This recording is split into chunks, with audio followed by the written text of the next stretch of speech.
Hey guys, welcome back to my channel. This is Rashmi और ये है मेरा चैनल डिवाइन टॉक्स। एंड आज हम एक न्यू टॉपिक के साथ आए हैं जो कि बहुत ही यूज़फुल होने वाला है आप लोगों के लिए, बिकॉज अभी के जनरेशन के लिए it's very important to identify this things जो आज मैं इस वीडियो में इस टॉपिक में बात करूँगी। सो ज़रा भी देरी ना करते हुए let's get into the video. The topic ये है कि टाइटल से तो आपको समझा ही होगा, how to identify a pure manipulation or a person who is manipulating you in his words and you are unaware of it. So कैसे पहचानें कि अगर कोई आपको मैनिपुलेट कर रहा है, आपके कौन से भी रिलेशनशिप हो या फिर आपका फ्रेंडशिप हो या फिर आपका कोई कलीग हो या फिर आपका कोई रिलेशनशिप हो उसमें, तो कैसे जाने कि एक मैनिपुलेटिव इंसान किस तरीके से मैनिपुलेट करता है और उसके तरीके क्या होते हैं। फर्स्टली, जब भी कोई इंसान आपको मैनिपुलेट करने की कोशिश करेगा, वो एक नैरेटिव का दूसरा नैरेटिव सेट करने की कोशिश करेगा। अपना जो नैरेटिव है, जिस टॉपिक पे आपको बुरा लगा या फिर उसने कुछ ऐसी कोई चीज़ कही, उस टॉपिक को ही किसी और चीज़ में घुमाने की कोशिश करेगा। And you can literally feel that thing. आपको लगेगा कि समथिंग गड़बड़ है, मतलब मैंने जैसे सोचा था और मैंने जैसे इस इंसान को एड्रेस करा है, ये उसको छोड़ के किसी और ही चीज़ में बोल रहा है कि अरे मैंने तो ऐसे सोचा, तूने कुछ और सोच दिया करके, तूने कुछ और तरीके से सोचा। दैट इज़ कि जो नैरेटिव है उसको नैरेटिव को सेट करने की, चेंज करने की कोशिश की जाएगी। दैट्स अ प्योर मैनिपुलेशन, जब कोई नैरेटिव चेंज करता है। फॉर एग्ज़ाम्पल, अगर आप उसको बोलोगे कि भाई उस दिन तूने झगड़े में मेरा साथ क्यों नहीं दिया, तू है ना मेरा दोस्त, बट तूने साथ क्यों नहीं दिया मेरा। But he would be saying कि अरे मैंने इसलिए नहीं दिया क्योंकि वह उसको बाद में समझाने की कोशिश करना चाहता था, या फिर अरे मेरा भी रिश्ता नहीं तो फिर और भी ज़्यादा झगड़ा हो जाता था, ऑलरेडी तुम लोग इतना ये कर रहे थे बट मेरे बोलने से क्या ही हो जाता, तो इसलिए मैंने कुछ बोला नहीं।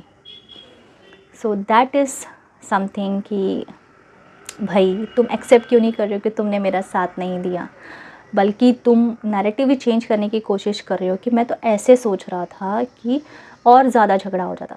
तुम आगे का क्यों सोच रहे हो?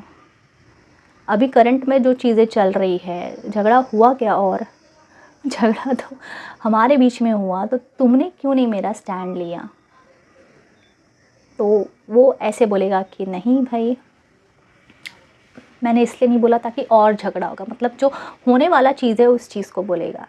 तो नैरेटिव ही चेंज हो गया कि भाई ऐसा होता तो फिर इसलिए मैं कुछ बोला ही नहीं। So that's how some people changes the narrative. दूसरी चीज़, वो आपको तो आपने उनकी बातें पकड़ ली है, बट वो आपको अच्छी अच्छी चीज़ें देकर, पैसे देकर, गिफ्ट्स देकर आपको अपनी तरफ अट्रैक्ट करने की कोशिश करेंगे, वापस से आपका ट्रस्ट जीतने की कोशिश करेंगे। अगर सच में कोई इंसान पछता रहा है या फिर सच में कोई इंसान सॉरी है, तो वो अपनी गलती एक्सेप्ट करके, माफ़ी मांग के आपसे रिश्ता आगे बढ़ाएगा, ना कि चीज़ों को अलग लेकर, या फिर अब उसको पता चल चुका है कि आप उसके कंट्रोल से बाहर हो चुके हो, तो आपको आपके ऊपर थोड़ा सा पैसा खर्च करके या आपके लिए कुछ ऐसे ज़रूरत भी नहीं है वैसी चीज़ें करके आपको बताए कि नहीं वो तो आपका दोस्त है करके, या फिर वो तो आपका अच्छा ही चाह रहा है। सो that's how manipulation works. Gift देकर, तो दो चिकनी चुपड़ी बातें बोल के जो उसने पहले कभी नहीं करी वो चीज़ करेगा। सो ये सेकंड चीज़ आती है। इससे पता चलता है कि मैनिपुलेशन कैसे काम करती है। पैसे देकर, थोड़े बहुत पैसे जो उसने कभी पैसे खर्च नहीं करे, थोड़े बहुत पैसे देकर, खर्च करके, थोड़ा केयर दिखा के, इस तरीके से आपको अपनी तरफ करने की कोशिश करेगी, इस तरीके से आपको मैनिपुलेट करने की कोशिश करेगा।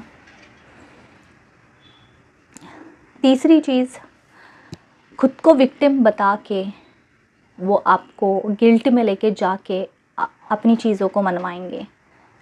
मतलब दे वुड से कि अगर आपने उनको किसी चीज़ में पकड़ लिया और आपने एड्रेस कर लिया, दे वुड लाइक अरे मेरा भी तो ये था ना कि तो मेरा मेरा भी तो प्रॉब्लम है, तेरे को तो समझना चाहिए कि मेरा भी प्रॉब्लम है करके। मेरा तो पैर ही फ्रैक्चर था तो मैं कैसे आ सकता था। तो पैर फ्रैक्चर होगा तो कैसे आएगा, बट पैर फ्रैक्चर इतना भी नहीं था, ठीक है,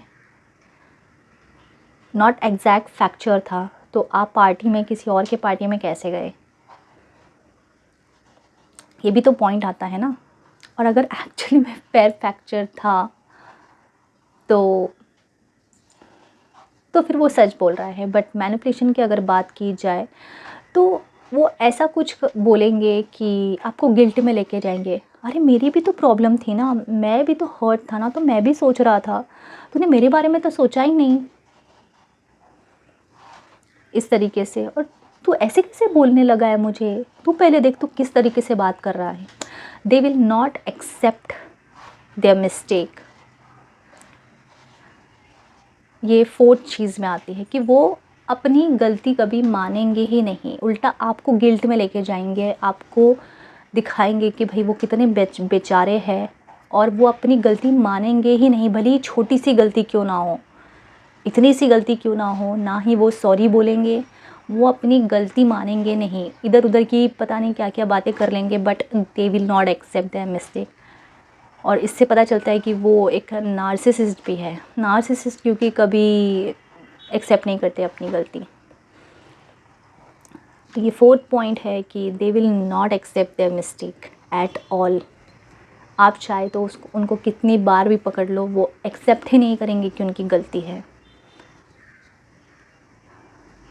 तो ये चीज़ें आती है, इस तरीके से आपको मैनिपुलेट किया जाता है, वर्ड्स के थ्रू घुमा दिया जाता है कि अरे ऐसा नहीं, ऐसा था, मैंने ऐसा नहीं सोचा था, सच्चे में मेरे मुंह से निकल क्या रहेगा, बट ऐसा नहीं था, वैसा था करके।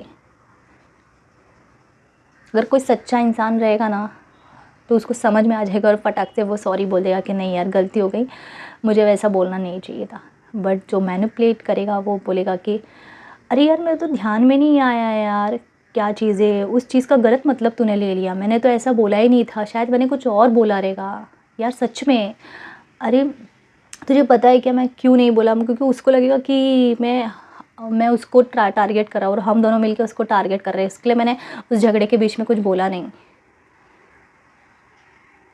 अरे भाई टारगेट की बात ही कहाँ से आ गई। किसी अपने दोस्त के लिए, जो तुम्हारा खास दोस्त है, उस दोस्त से भी तो तुम उसके लिए स्टैंड नहीं लोगे, तुम रीजंस दोगे। They will try to give reasons, और उनके रीजंस बहुत जल्दी चेंज हो गए। ये होता है फिफ्थ पॉइंट, कि वो हर चीज़ में रीजंस देंगे कि नहीं ऐसा नहीं तो ऐसा था, अरे मैं तो यहाँ पे था, अरे मेरा भी तो कुछ प्रॉब्लम था, अरे मेरा ये था, मेरा वो था, और उनके रीजंस चेंज होते रहेंगे, बार बार चेंज होंगे। अरे नहीं उसे लगेगा कि आप मुझे टारगेट कर रहे हैं इसीलिए, नहीं अरे वो उसको उसके साथ मेरा भी रिश्ता ख़राब हो जाएगा, या फिर मेरे ऊपर वो चिल्ला देगा और ज़्यादा ही झगड़ा हो जाता है, इसलिए मैंने कुछ बोला नहीं। मतलब जब भी तुम उनको पूछो एक नया रीज़न आपको सुनने को मिलेगा। सो that's how pure manipulation works. उनकी एक भी बात आपको सच्ची नहीं लगेगी और आपका एनर्जी ड्रेन होने लगेगा। दैट्स द सिक्स्थ पॉइंट, कि whenever you try to make a conversation, जिस चीज़ के ऊपर भी आपको शक है या फिर आपको एड्रेस करना है, वो चीज़ों में, वो चीज़ के बारे में जब आप उनसे बात करने की कोशिश करेंगे, या फिर आप नॉर्मली भी उनसे बात करने की कोशिश करेंगे, नहीं उस चीज़ के बारे में आप बात करने की कोशिश करेंगे, तो you will feel very drained. आपकी एनर्जी ड्रेन्ड हो रही है ऐसा आपको लगेगा, बहुत ज़्यादा आपकी एनर्जी ड्रेन्ड हो रही है, बिकॉज़ वो इतना उस चीज़ को घुमाएंगे कंटिन्यूस घुमाते रहेंगे, और आपका एंड में आपको लेके आके आपको ही गिल्ट में रख देंगे, और आपको ही उस चीज़ में रख देंगे कि अरे आपने कुछ गलत सोच लिया रहेगा, इस तरीके से घुमाते जाएंगे, और you will feel like oh God, शायद मैं ही गलत था, मैंने ही कुछ ज़्यादा सोच लिया। 7 चीज़ ये आती है कि आपका इंट्यूशन बोलेगा कि समथिंग इज़ रॉन्ग। जब भी आप उनसे आप मतलब एक जो रेड फ्लैग को पकड़ लिया आपने, एक जो गलती आपने उनकी एड्रेस कर ली, या फिर नहीं भी, या फिर जब भी आप उनसे बात करने की कोशिश करेंगे तो आपको कोई जेन्युइननेस नहीं लगेगा, आपकी इंट्यूशन बोलती रहेगी समथिंग गड़बड़। जब भी मैं बात करता हूँ मेरा मूड ख़राब हो जाता है या फिर कुछ ना कुछ हो जाता है, तो समथिंग ऑफ आपको लगेगा हमेशा हमेशा कन्वर्सेशन में। अगर वो एक तारीफ़ भी करेंगे या फिर अगर वो थोड़ा कुछ अच्छा भी बोल देंगे आपके लिए या फिर केयर भी दिखाएंगे, तो भी आपको लगेगा कि यार दिल से नहीं बोल रहा है, यार ये सच में दिल से नहीं बोल रहा है, कुछ तो गड़बड़ है, ये दिल से नहीं बोल रहा है। आपकी इंट्यूशन आपको बोलने लग जाएगी कि भाई नहीं नहीं नहीं नहीं, नहीं ये पर्सन बराबर नहीं है करके। एंड सच में ये चीज़ जो इतने पॉइंट्स मैंने आपको बोले, ये आप किसी चीज़ में रख के देखना, किसी पर्सन में, आपको समझेगा। ठीक है। 8th पॉइंट ये है कि वो सिर्फ खुद की ही तारीफ़, खुद का ही सेल्फिश चीज़ देखने की कोशिश करेंगे। मतलब उनको जहाँ पे जाना है वहाँ पे आप उनके साथ जाने चाहिए, उनको जो चीज़ करनी है वो चीज़ आप उनके साथ करनी चाहिए, वो जैसा बोलेंगे वो चीज़ करेंगे, आप जैसा बोलेंगे वैसा चीज़ नहीं करेंगे। तो हर एक मैनिपुलेटर एक सेल्फिश भी होता है, और जो दिमाग से खुद की चीज़ें भी दूसरों से करवाने का क्षमता रखता है। सो जो एक ट्रू मैनिपुलेटर होता है उनमें ये सारी क्वालिटीज़ भी आती है। तो इस चीज़ को भी ज़रूर देखना किसी भी रिश्ते को आगे बढ़ाने से पहले। और अगर आप उस रिश्ते में आ ही चुके हो, तो अगर आप रिश्तों के खातिर अगर घिस रहे हो उस रिश्तों में और उसको बढ़ाते जा रहे हो और मौके पे मौका देते जा रहे हो, ट्रस्ट मी आगे जाके और भी तुम्हारा हार्ट ब्रेक होगा। तो वो वैसा हार्ट ब्रेक ना हो, इसीलिए उसी समय उस रिश्ते को ख़त्म कर दो।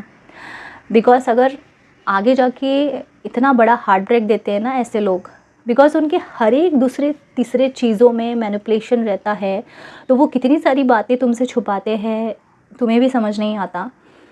और वो हर एक चीज़ को इतना घुमाते हैं कि वो एक दिन उसी चीज़ में फंसते हैं, और फिर जब कुछ बड़ा सा कांड होता है तब जो उस रिश्ते में उनके साथ है वही सफ़र करता है। उन्हें तो कुछ फ़र्क नहीं पड़ता, क्योंकि वो तो इमोशनली डिटैच थे, इमोशनली अटैच बिल्कुल भी नहीं थे उस रिश्ते में, तो उन्हें कुछ भी फ़र्क नहीं पड़ता। फ़र्क आपको पड़ेगा।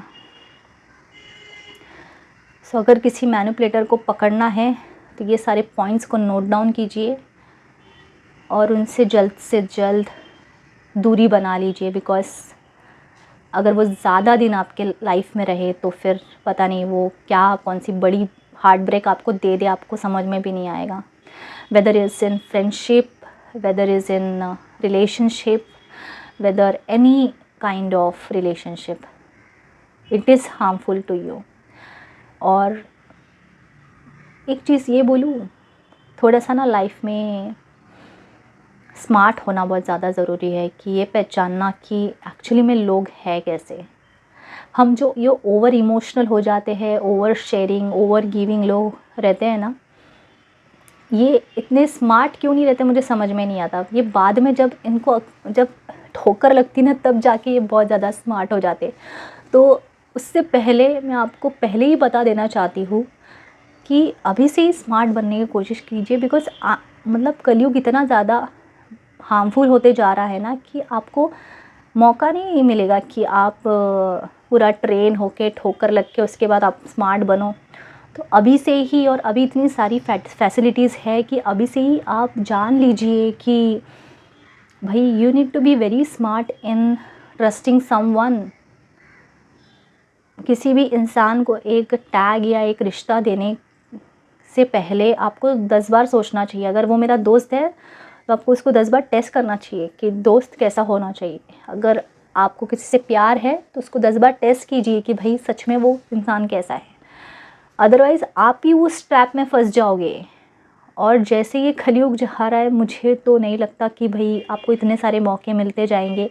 ये साल भी किस तरीके से गुजर गया आपको समझा नहीं ना, मुझे समझा। तो that's how the timeline is changing very fast and you will not get any chance to improve your mistake. So it's better कि एक दो जो रेड फ्लैग्स होते हैं उसी को समझ के आप चीज़ों को बाउंड्री सेट करना चालू कर देंगे विदाउट एनी फाइट और समथिंग, एनी ड्रामा समथिंग, तो बेहतर रहेगा आपके लिए। पहले ही आप समझ जाओ, जो कि हम सबसे बड़ी मिस्टेक करते कि पहले ही समझते नहीं हैं। तो पहले ही समझ जाइए तो आपके लिए भी बहुत अच्छा होगा। और आई थिंक इसी के साथ ये वीडियो मैं एंड करती हूँ। एंड मैंने बहुत सारे पॉइंट्स आपको बोल दिए, बहुत सारी चीज़ें बोल दी जिससे आपको बहुत अच्छी तरह से समझ में आ जाएगा कि एक ट्रू मैनिपुलेटर या फिर मैनिपुलेशन कैसे होता है रिश्तों में। So that's it. And I hope आपने बहुत कुछ सीखा होगा इस वीडियो से। एंड अगर किसी को ज़रूरत पड़ी तो आप उसे भी ये वीडियो शेयर कीजिए। एंड मैं मिलती हूँ आपको नेक्स्ट वीडियो में नेक्स्ट टॉपिक के साथ। Till then bye, take care and खुश रहना हमेशा।